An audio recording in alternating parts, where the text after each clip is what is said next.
Hey everyone, welcome to the Matt Report. As always, I'm your host, Matt, and this is the show where I interview WordPress entrepreneurs, folks who are running WordPress businesses, not just your typical hacker, developer, designer, but entrepreneurs, someone who's maybe a marketer, a blogger, and today, the very own Copyblogger, Brian Clark, has joined me. Brian, welcome to the show. Hey, Matt. Thanks for having me. So let's just dive right in. You have a very unique story to tell. You have a very unique company. Could you give us an elevator pitch, 2-minute warning drill of what you do and who you are? Well, at this point in history, we are, I guess, the second largest WordPress company out there after Automatic, which, of course, is Mullenweg's company, who is the founder of WordPress. So we're pretty proud of that. We're a little bit unique in that we started as a blog and evolved into a software company. We just passed 100,000 customers into last year. So it's been kind of amazing. But I think the thing that truly makes us unique is that beginning as a blog, the focus on content and building an audience. Because, at the time that I started, the premium WordPress market didn't even exist. My partner, Brian Gardner, is the one who actually pioneered that. And then he later came on and joined us. But we started with an audience and we were publishing on WordPress. So there were two things I think that really helped us evolve, which was we were identifying and serving the needs of the actual people, the actual audience that, we were educating about online publishing in general. And I think the other big thing is certainly me, but several other people in the company, we're really our own target market. So I've been using WordPress since the early days, before there were widgets. It was still a huge improvement over the days when you were slapping together HTML pages, and I was never much of a designer. So me and Dreamweaver didn't really get along well. But, back in 98, 99, you did what you had to do. So even the initial versions of WordPress were just such a blessing to someone like me who's not exceptionally technical.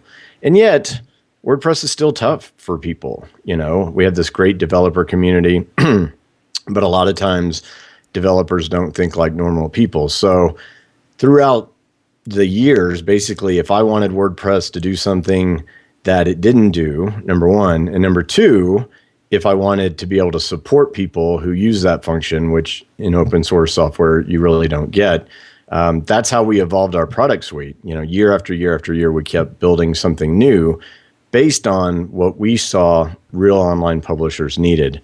And that would be me, because I'm kind of helpless if I don't have the right tools.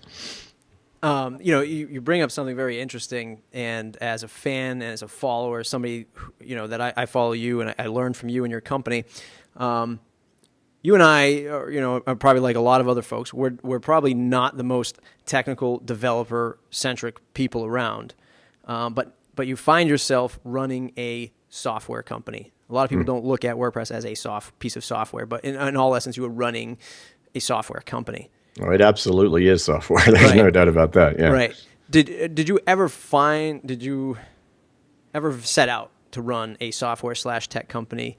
What was that like when you finally woke up one day and said, "Wow, I've built the second largest WordPress/software company around"? Well, again, it evolved very naturally, and it evolved year after year. So I remember when I first started Copyblogger, or came up with the idea of it in late 2005. And at that time, one of the blogs I was paying attention to was 37 Signals. And I was just so impressed how they evolved from a design shop essentially into a software company.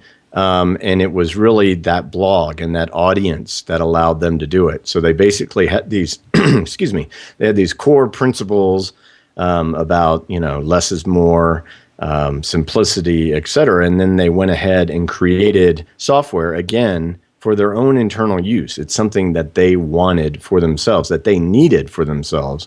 And then, of course, they said, well, if we need it, they need it. I remember when Jason Fried first said that, and I thought it was the most arrogant thing I'd ever heard. And then a couple of years later, I understood what he meant, because we found ourselves in that same position. So I've got a great development team who can code anything. They know WordPress inside and out. A lot of them were, core contributors to the WordPress open source project before they joined the company. So these are truly legit people, and I feel very blessed to have them because I can't code my way out of a paper bag, but I am Me too. good. I am good at perceiving needs in the marketplace, specifically in the WordPress marketplace. But to answer your question specifically, it was Brian Gardner who pioneered the WordPress, theme market with the original Revolution, and then it became StudioPress, and now, of course, he's an important part of Copyblogger Media. But when I saw him doing that and heard how well he was doing, that was really what got me to think, okay, we can do this. We have the audience that needs this, so we have a direct relationship with our potential customers, which is huge. And then at the time, I was partnered with Chris Pearson, and he had the technical skills to make it happen. What it was that there's two things that you bring up. Three things, actually. I interviewed Rafali yesterday, and I got a little bit of insight of what it's like to actually develop a theme with Brian and why he is always changing his theme and right. and just addicted to the caffeine that is. A lot of for lack of a better word, core WordPress shops. These WordPress shops that are just building WordPress sites over and over again. Seems like there's an arms race for promoting themselves, promoting how many people they have working for them. I don't really see that coming out of Copyblogger until maybe you tweeted the other day about how many hotel rooms you have to get for South by. Do you think there's an arms race for WordPress talent, and is that just fodder, just stuff that people are throwing out there for no apparent reason? Let the quality of the work speak for itself? Well, I'll have to be honest with you. I don't pay attention that much anymore to the drama or the claims or whatnot. For whatever reason, the history of WordPress has been marked by periodic episodes of fighting and drama. And, I used to be involved in that unwittingly. But nowadays, we focus on making new stuff, making our existing stuff better, just, really head down focused on doing good work.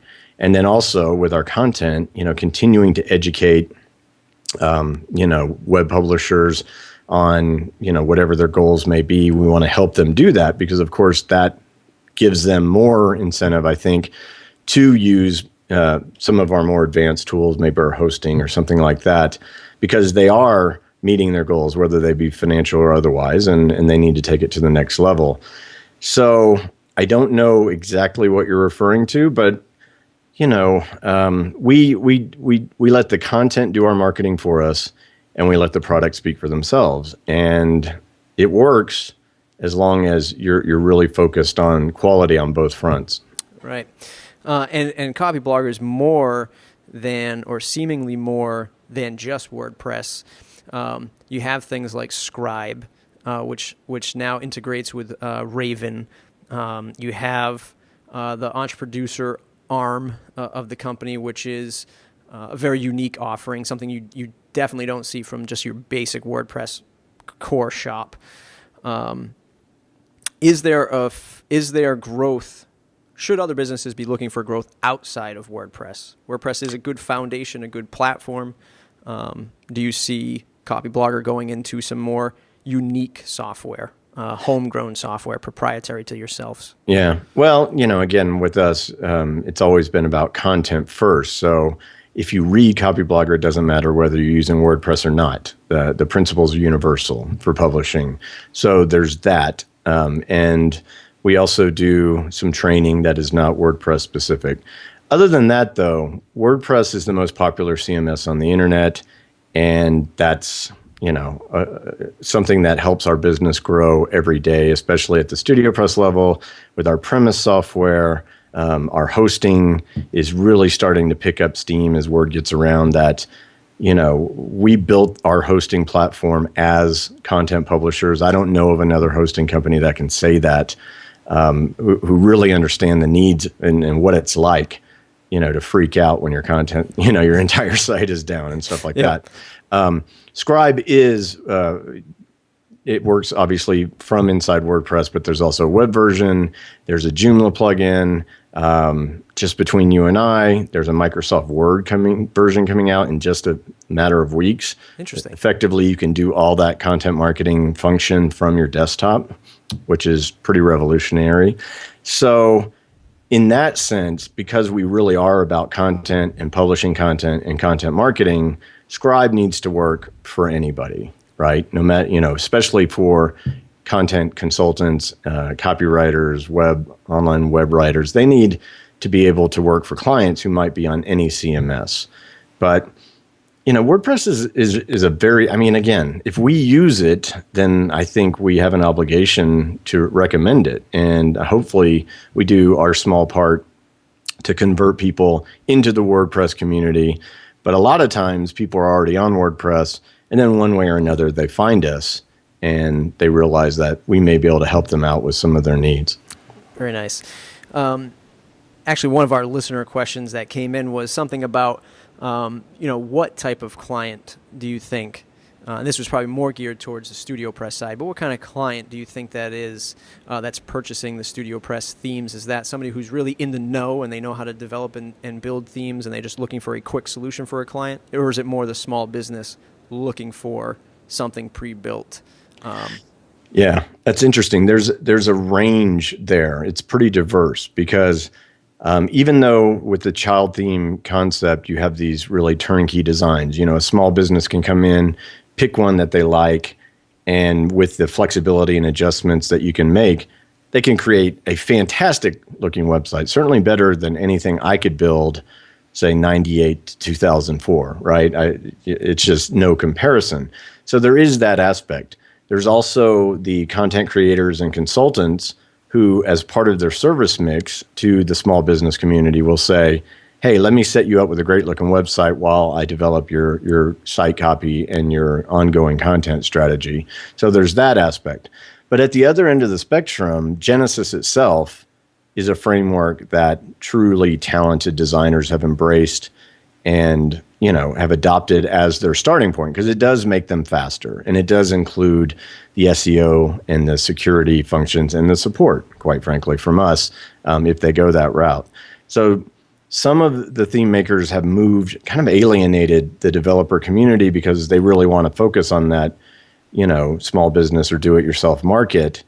And we just thought that was a mistake, because when it comes down to it, everyone, I think, at some point graduates to a custom design. They just know more. They know more about what they need, and they want a unique look and feel to their site. So I think nurturing that development community with just the Genesis framework itself has been important for us, in addition to all the turnkey customers that we have. Have you ever thought about expanding the services portfolio with just custom design work, or do you see that as way too much overhead, like when somebody graduates from a theme? Yeah, we have recommended developers, and we're happy to send them business. We don't take a cut or anything like that. Again, that's about supporting the community. When I started Copyblogger, I didn't know what the business model was going to be, but I knew that if I had to take clients, that was a fallback position. I'd done that as an attorney. I'd done it as a broker. I just really didn't want that model anymore. Yep. And every once in a while it comes up, because the demand for high quality services, whether it be content creation to website development, is huge. Everyone needs it, and everyone wants to work with someone they know, like, and trust, which is kind of our mantra. But we always pull away from doing client services. So the great thing is there are so many talented WordPress designers and developers out there, and we're happy to send them business. I think that's our way of giving back, both to our customers who need those services, but also to the broader community. One of the questions that this brings up a good transition. One of the questions that I normally ask is, how do folks deal with, especially if you're a designer or freelancer, how do you deal with that $500 client, the client that just wants to pay you the $500 but asks for you to build like Facebook? Yeah, and then they show up every month at, can you just tweak this for me? Yes, exactly. Yeah, with client services, it's a real problem. Tough. Yeah. Yeah, go ahead. So one thing that we are going to be talking about more this year for our people who are creating the content, people who are doing the development, is business models, because that's the big deal. You know, when you start off as a freelancer, you cut the cord to the job, it's exhilarating, it's fantastic. And then at some point down the line, you're like, I don't have one boss anymore, I've got 50, right? And if you're doing one-off work, whether it be creating X amount of web pages for someone for a set fee, or you're building websites for a set fee, at some point that can really drain on you unless, number one, you can appropriately scale the business, you know, and get people to do things efficiently while you're able to work on the business instead of in it. I don't know if you've ever read the E-Myth, but that's kind of the central point, that most people who start these type of businesses are technicians. They like to do the work. That's why they wanted to do it. And then it gets to the point where it's wearing them down. So there's some models here, especially the way. So, for example, here's an example on the design and development side. So someone comes to you for a website. If they're of the mind in 2013 that you can throw up a brochure and it's going to do you any good whatsoever in the realm of what you can do in online marketing, then you're seriously mistaken. It's just going to sit there. It's going to be invisible. So I think the designer and developers need to team up with content people, maybe create a small agency, something like that, where you're a full service shop. Because what that does is once people understand that they need content created over time, that puts you in a position to do retainer agreements. So when they do need the tweak to the website, you're getting paid that month and you're getting paid the next month. And it's not this hunter-gatherer mentality where you never know where the next client's coming from. You're building a portfolio of clients that are paying you each and every month. It's a much better model, much better for your sanity and your checking account. Yeah, absolutely. That is great advice. The how would you go about telling somebody that they need to learn about this content? I mean, obviously go to your own blog, but I mean, is there a quick, because a lot of developers and designers, they're not marketers, they're not even thinking about this. I mean, what's the quick path that you could just tell somebody to teach their own clients? Well, the interesting thing is sites like ours and many others have been banging the content drum. You know, we've been doing it for 7 years. The term content marketing, as bad as it is, kind of became accepted in 2009.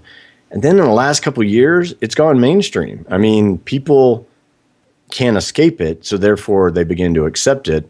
So therefore you start getting, hopefully as the initial point of contact, which usually the designer or developer is, you might get the question instead of having to sell them on it. And then it just becomes an education process. Mm-hmm. And I tell people, send them to our site or just, use our material as the foundation of your educational, when you're on the phone with someone, just create a checklist or a bullet point list of items to go over with them, because it becomes quickly apparent that if they're not going to hire you, they're going to have to hire someone, and you've got them right there. So a lot of people don't like to sell or market or whatever, and it makes you queasy. You don't want to be a sleazeball. It's not about that. It's about education. So, again, a lot of people have put a lot of time. And again, it's benefited us greatly. The company's continuing to grow at an amazing pace. But it can also benefit the people who are doing the hands-on work, because more and more of the clients, if they ask for SEO, you have to explain that, well, it's all about content now. And you can explain in very general terms, well, there's this thing called Google Panda and Penguin, and, just create a cheat sheet for yourself. Yep. And educate people, and all of a sudden it's not about selling. It's about just saying, look, this is how the world works online, and I can help you, period. Yeah. I think that's where a lot of people get, especially developers who just aren't used to that selling, especially if they're freelancers. They're not used to being, in somebody's face. I totally get it. And all I would say is we're at that one of those points in time where there's a big shift going on, and people can literally make careers. They can build businesses that are much bigger than themselves if that's something they're interested in. And you're right, not everyone will be interested in it. But those who are, I just think they need to be encouraged to go ahead and go for it, because you know what you're doing. Right. And the rest of it is just a matter of explaining things to people. If it takes a hard sell, then let them go. Exactly. Wait for the next one. Exactly. No, you're absolutely right. Every developer I talk to, and part of the reason this show is to help people elevate themselves and scale themselves if they want to, if they recognize that they Right. can. And a lot of And developers, if you're a freelancer, then just learn how to balance life and work in a way that works for you. Yep. Because there's absolutely nothing wrong with that either. Not everyone wants to take over the world. A lot of people just want to have a good life. Yep. And to me, with 2 kids and a wife, that's big on my mind, which is because I have this inherent ambitious nature to do more and bigger. Yep. It's just part of me, and I actually have to ramp it down and go, what are you doing? Yeah. So you just helped me transition to my next question. Difficult question, maybe. 2012 looked like a year for Copyblogger where you were shooting out all the tentacles. I saw all kinds of stuff coming early on. Do you ever get worried that you are spreading Copyblogger too thin with some of the ambitious goals that a lot of us entrepreneurs suffer from? 2012 was a big transitional year for us. Looking back in 2010, all the companies that I had launched off of Copyblogger plus Studio Press merged together to become Copyblogger Media. And we had a very specific plan to where we wanted to get to. And it took us 2 years to get there. And that basically happened through 2012. And honestly, in the fall of 2012, I wasn't happy a lot of the time because it felt like we were doing work we had to do. And we did. We had to do it to reach our broader goals of having an entire product suite, okay? But it gets to be a grind, and I think every entrepreneur will face those moments where to satisfy your bigger goals, you're doing stuff day to day that may not be as fun. We also last year had a little bit of identity crisis in like, who are we talking to? Who do we need to be embracing? We were in this kind of limbo state to where I wasn't sure exactly what the future of the company should be as far as where do you go after, what markets do you emphasize, whatever. At the end of the year, it all became crystal clear to me. I usually take some time off the last couple of weeks of the year, and it's amazing when you force yourself to stop thinking about what you've been thinking about, how things just come together for you. But it's clear to us at Copyblogger that what we've always been talking about and who we've always been trying to empower are content creators. And if you look at the broader content marketing world, online marketing world, it's creating content that's the number one problem that everyone from the small business to the enterprise has. So we realize that we're not going necessarily just after small businesses, and we're not going after big companies. We're going after the people who create content at any level. And on the other hand, we also have, as part of our customer base, a lot of developers and designers. And that goes back to what I was talking about earlier. Let's get these people together. Let's empower them to create new business models, new kind of companies that can really thrive, whether it be 1 or 2 person shop all the way up to an agency, with this huge demand for content and smart websites. We're moving into HTML5 now. Responsive design, I think, is going to win easily over the app approach, which I always thought was ridiculous, but sometimes people online do ridiculous things, especially the big companies. That's what kills me. Supposedly the smartest people in business usually make some of the worst mistakes. Yeah. But the open web is going to make a huge comeback. It already is. The Facebook approach, I think, is being called into question by a lot of people, while the Google approach, especially with authorship and how they're embracing online content creators, is the right direction that everyone's going in. Yeah, absolutely. Is Agent Press the 1.0 of this new vision? Is this part of the new vision, the clarity that you had at the end of the year? Well, that was something that we had in mind for a long time, going back to the earliest conversations between Brian Gardner and I, because I used to be a broker, and of course, Agent Press is the most popular WordPress theme for realtors. So there seemed like something there. So there's 2 avenues that we wanted to explore this year. One is just content creators flat out, because I don't think a lot of small businesses are going to do it themselves, right? So you focus on the people who can do the work for the small businesses because they definitely need the help. It's just how do they make it happen? So that's probably the main emphasis, and we'll be rolling that program out in the next couple months.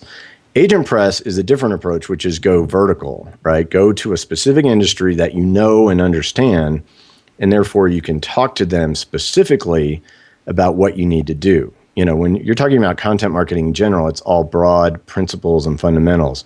With real estate agents and brokers, it's, well, you're trying to do this, you're trying to reach this type of person, do this, this, and this, right?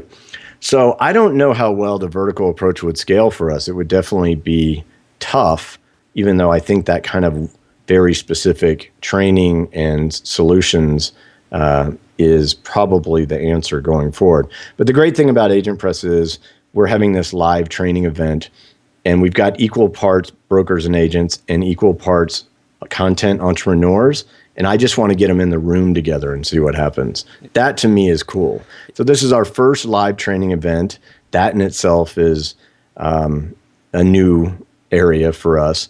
But I was willing to break even or lose money on AgentPress because I just thought it was cool.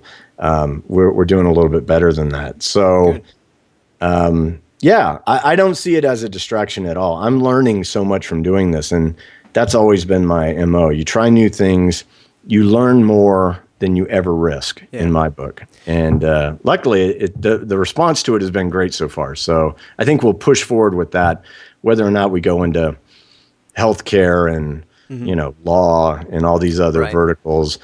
That is another question, and I think it would require more resources. Yeah, it's going to be interesting to see the outcome when you smash those different personalities and No, it's going to be interesting. That's for sure. I don't know. It might be ugly. I know. You brought up the word vertical. This is something that's been on my mind looking at what WordPress.com has been doing lately with coming out with vertical themes. Restaurants, education, like artist and photography portfolios. What's your take on that? Is that something that us, and especially you being the second largest company, should be worried about market share wise and stuff like that? I don't know that it's something we worry about. We have a pretty good relationship with Automatic, and especially when it comes to themes. And a lot of those themes are being developed by the community. So I'm not really worried about it. The question itself of vertical themes is interesting because you really have to understand that industry, right? Because you can say this is a restaurant theme, and it may or may not work. I think that's an easier site to build than perhaps some other industry verticals. But it's just like with real estate. There are so many companies out there providing really subpar website solutions for agents. They don't work, but they're sold with the quick and easy, no-brainer kind of thing. Yeah. It's not true, especially now. Yeah. Local search is tough, and you have to take a very specific approach to it if you ever want to have a chance of ranking. So we're straightforward about it. We're like, this does take work.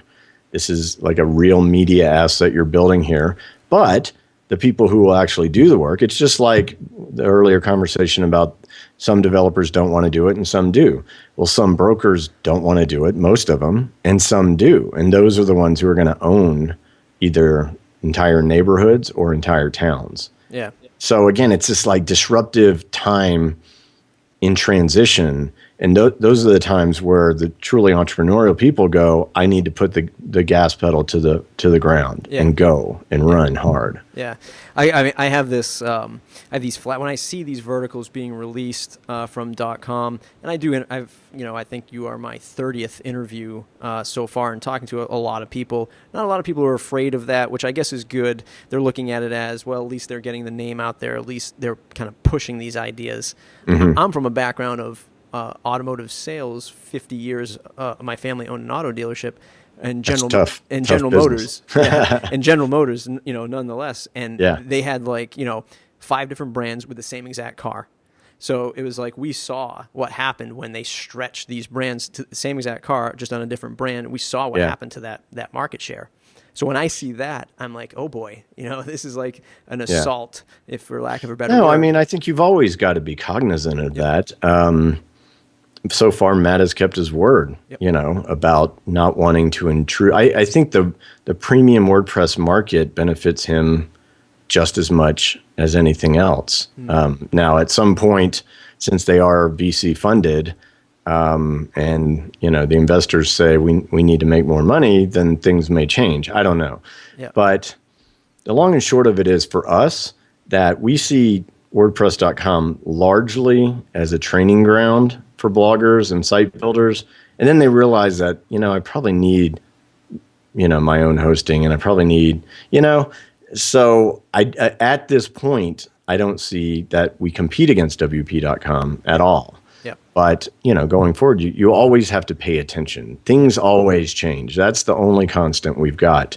So you just can't get too comfortable and you can't get arrogant. You can't think that everything's just going to be fine. And so that's why we're constantly trying to improve our stuff and come up with new things, because we don't ever want to get caught in one segment of our, if you're a theme only shop, WordPress.com could put you out of business tomorrow, right? That wouldn't happen to us. It would hurt, but and it wouldn't even happen.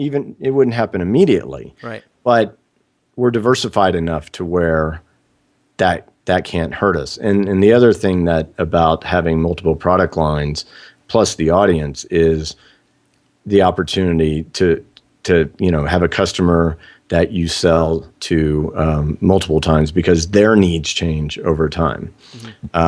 So that's all. That was our approach from the beginning, which was you can make a nice WordPress business selling, a plugin or themes, but you are vulnerable with that model. Absolutely. No, that's a great answer. You have to be nimble, especially if you're a startup. You always have to stay in that startup mentality and keep evolving so that you don't get caught when something comes out in the market. Right. Last question of the more formal interview. Either answer or you don't have to answer if you don't want to. Any thoughts of VC funding for Copyblogger or going that route?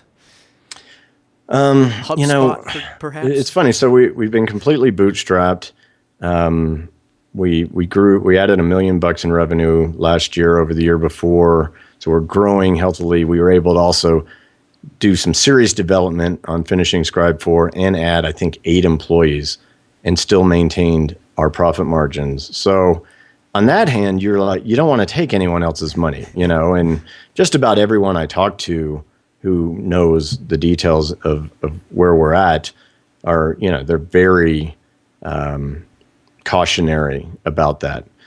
On the other hand, starting around September of last year, we started getting acquisition inquiries that we've been fighting off with a stick. Basically, not driving them away, but just saying, not yet. Yeah.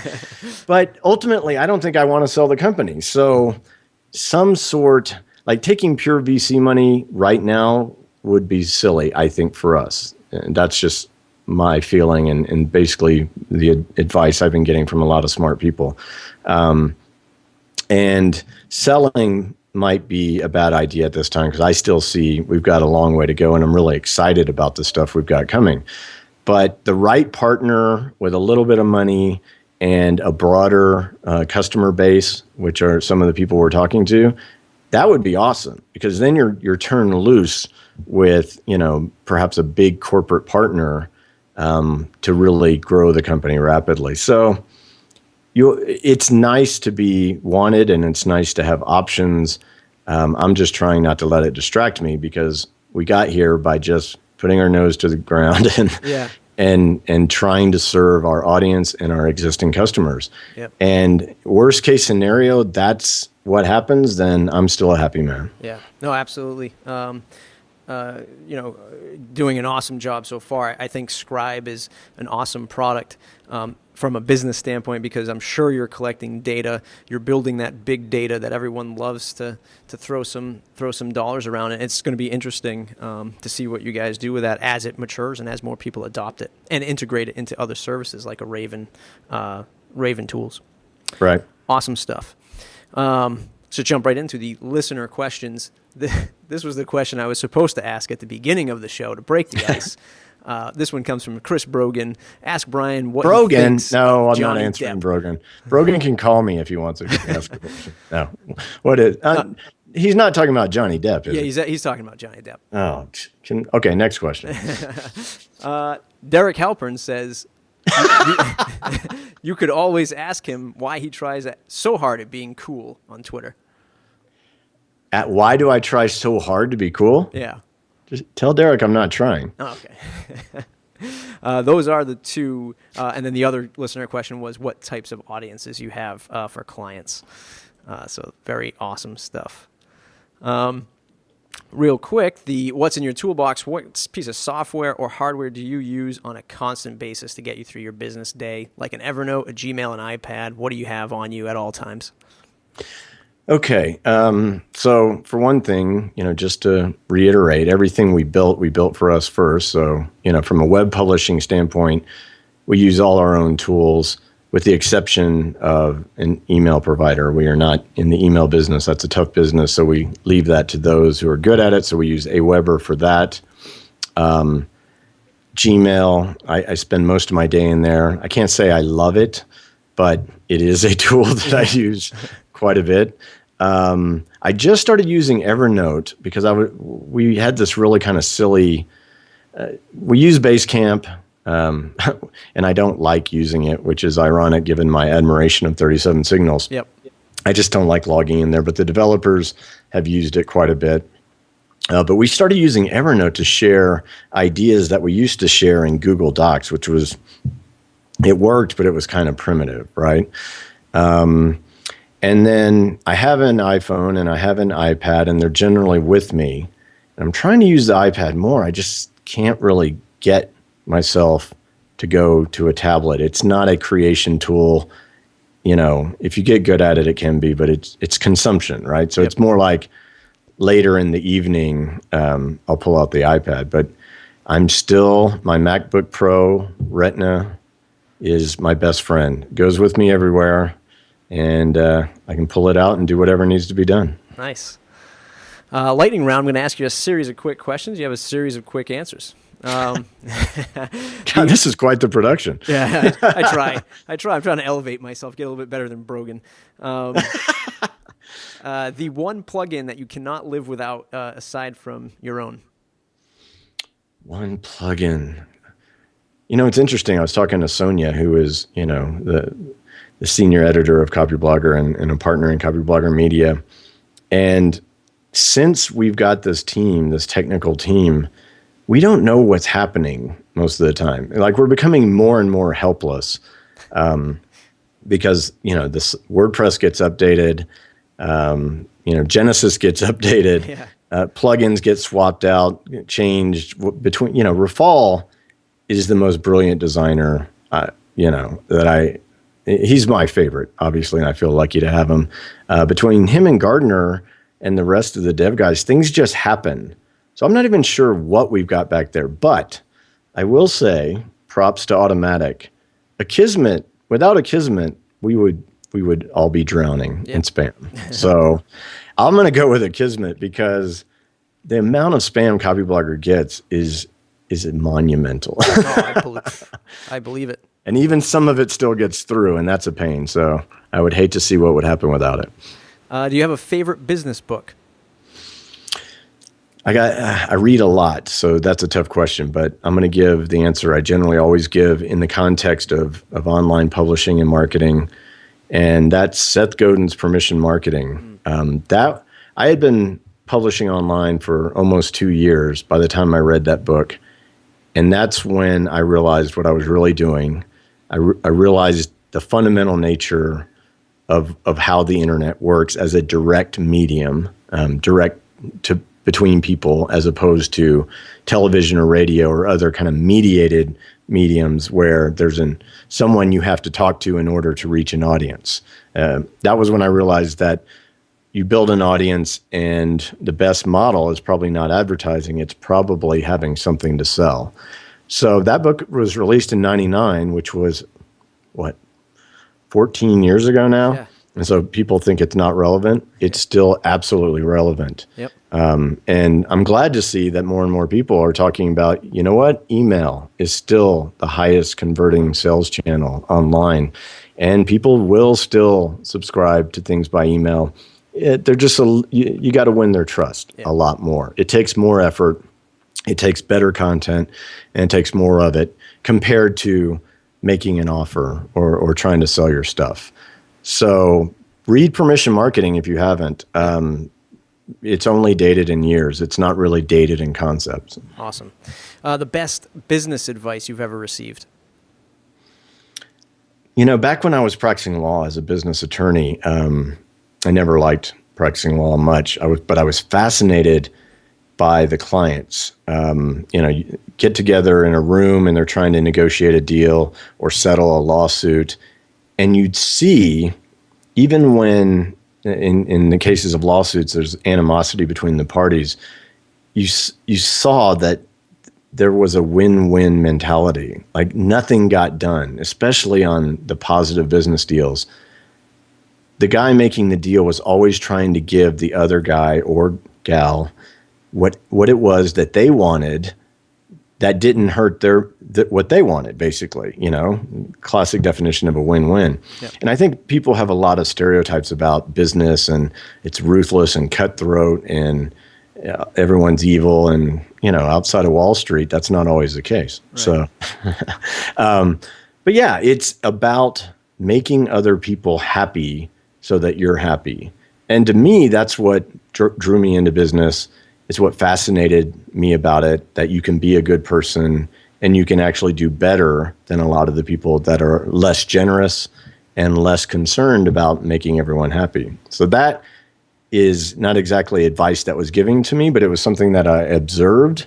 And that's why I was able to leave my cushy law job and go out and starve for a couple of years before I figured this stuff out.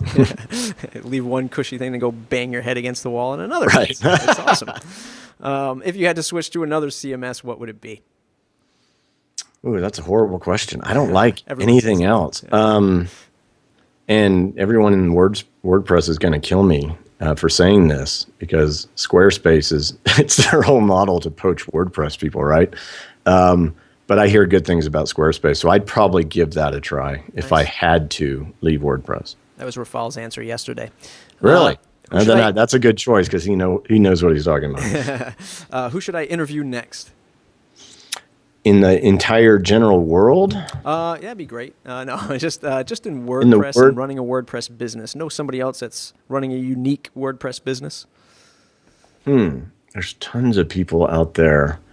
You've done so many interviews, you've probably covered most everyone, right? Yeah, I'm hoping to go for Brogan next. I'm just setting myself. I'm just setting all the players around him, and then I'm going to king him. Yeah, I'll email Brogan for you, because I'll tell him that I'll tell the real Johnny Depp story if he doesn't agree. Awesome. That's exactly what I needed. What's the one question I didn't ask you that I should have? Who's my favorite band? Queen. Queen? No, I like Queen. Yeah. No, that's not the answer, but since you didn't ask, I'm not going to tell you. All right. Well, I want to say thanks to Brian. Thanks for doing this interview. It was an awesome time. Learned a lot. I'm sure my audience has learned a lot. I want folks to know that if you want to get more of these awesome interviews, mattreport.com, mattreport.com/subscribe. If you want to jump on the VIP list, well, you'll be the first to know when these awesome interviews come out. Brian, where can folks find you on the web? Where can they say thanks? Well, just head over to copyblogger.com. It all kind of emanates out of there. Awesome. Brian, thanks a lot. Thanks for doing this interview. Thank you, Matt. Take care.